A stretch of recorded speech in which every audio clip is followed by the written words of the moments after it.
couple of thoughts to leave you with. A couple of thoughts to leave you with. Things for you to think about.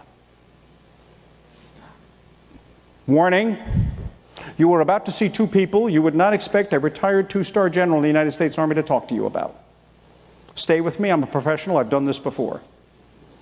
I'm going to talk to you about Stevie Wonder and Andy Samberg. Stevie Wonder wrote a great song at the top, Superstition. There's a great line in that song that if you're a leader and you're in the supply chain business, you should think about, and it's up there.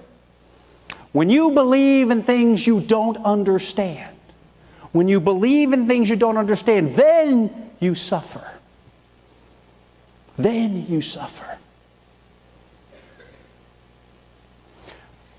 That requires some moral courage, because you're there in the conference room and you're sitting there and some smart contractor is briefing or consultant's briefing on the PowerPoint charts, and you're looking around and everybody at the table is going, yeah, got that, And you're sitting there going, I have no clue what these people are talking about.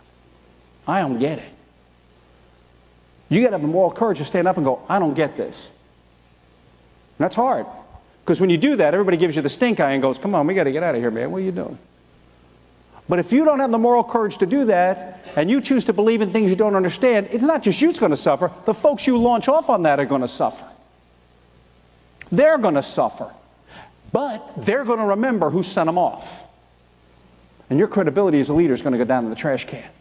Your credibility as a supply chain professional is going to go down in the trash can, because you believed in something you didn't understand. So your job as a leader at this level, as you get more senior, is understanding what you're believing in.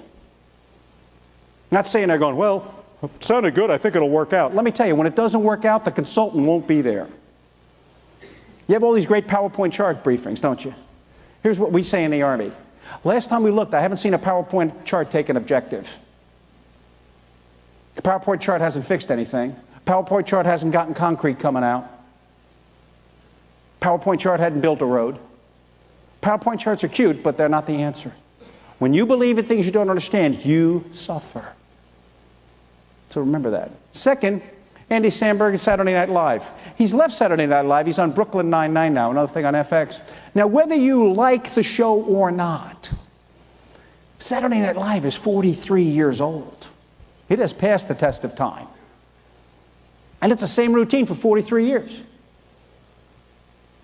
Show goes on, 11:35. The show finishes at 1 o'clock on a Saturday night. They have a cast party. Everybody comes to sometime Monday morning. They roll back in and say, who's the guest host? Who's the musical talent? What's going on in the world? Start putting some skits together, and boom, the week goes on, and they roll it out on Saturday. And New York Magazine thought that would be a pretty good thing to do a story on. So they took a columnist, and they put the columnist out there and said, do a story on Saturday Night Live. So he spent the week watching him, seeing how it was all going on. He decided to interview Andy Samberg.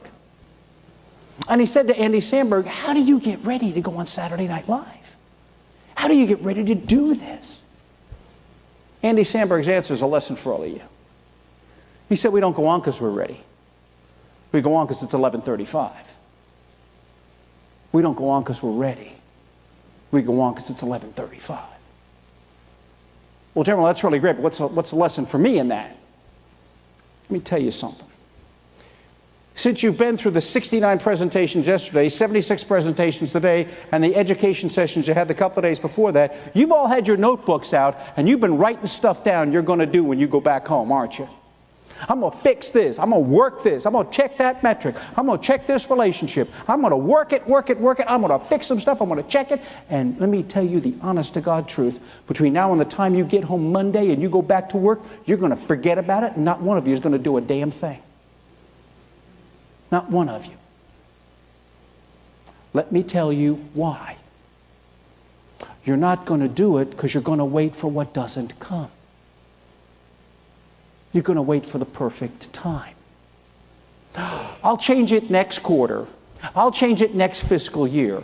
I'll change it on the next project. I'll change it when Joe leaves because he's retiring in 2 months, and I'll wait till Mary comes on and I'll start the next phase. And you'll put it off, and you'll put it off, and you'll put it off, and you'll be sitting back in these chairs a year from now, looking at your list going, damn, I meant to get around to that. Your goal as a leader is not perfection. Your goal as a leader is progress. If you see something that has to get done, shut up and tell yourself it's 11:35 and start doing something. Because if you start doing that, you get the reputation as someone who sees what's got to get done and you get about doing it. You're not somebody who waits for the perfect time that never comes. We don't go on because we're ready. We go on because it's 11:35. You're not going to do something because it's perfect. You're going to do something because it's progress, and you got to do it to make a difference in your organization.